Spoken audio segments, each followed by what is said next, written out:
I think there's a lot more public knowledge about what it means to have a particular standard at a particular level. Level 2, for instance, which is grades A star to C at GCSE. I think people, parents, the public, have a clear idea what that means to them. So, with that comes a responsibility, I think, to make sure that the public and all the other stakeholders are informed properly. I think that we are living in an age of accountability, and increasingly more so in the context of educational assessment. We've seen it in America, and we're seeing it more increasingly in this country and in Europe more generally. And so it's important that we have a document that is a manifesto of our beliefs, our principles of assessment, our assessment models, and the manner in which we approach assessment and how we do assessment. I think anyone who comes to Cambridge Assessment, whether as an employee or someone wanting to find out about what we do, having a coherent and well set out set of principles is always helpful.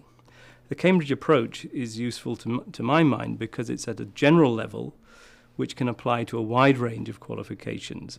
But then thereafter, those who are interested in finding out more about how they apply, either theoretically in the assessment literature or specifically to different sorts of qualifications that we offer, whether they're vocational qualifications, school qualifications or ESOL qualifications. This document and this set of principles helps to add coherence, and therefore it's easier to communicate what we're doing and what we're about. The Cambridge approach is genuinely useful to me because it's an integrated approach. So I think you'll find it's got 4 areas like development and admin and evaluation. And the point about the integrated approach is that we, in an awarding body, in a large organisation, we work in one of those areas. So, for instance, we might work in admin and do a really good job in that particular corner. But we need to know how our job impacts on something else, like the field of evaluation, for instance, which is the award, the candidate's grades at the end of the day. So having it integrated, I think, is very useful because it means that all bases are covered. Every single principle covers the whole range. And if you follow those principles, it means whichever area of the organisation you work in, you'll be doing the right thing for another area.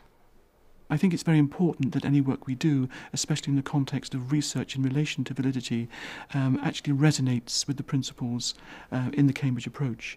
And those principles reflect, if you like, the consequentialist view of validity, which looks at the inferences made from test scores and their uses, and how meaningful, how appropriate, and how useful they are.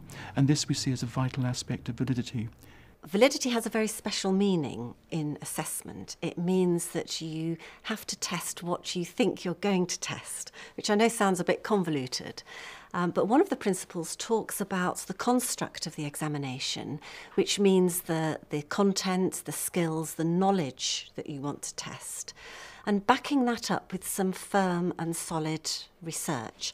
And what that really means is think very carefully about what you are assessing. One of the areas we've been expanding on is how these principles actually help us to deliver a better quality of service to our stakeholders, ultimately to the candidate, but also to the people who support them, whether it's teachers or parents or receiving bodies.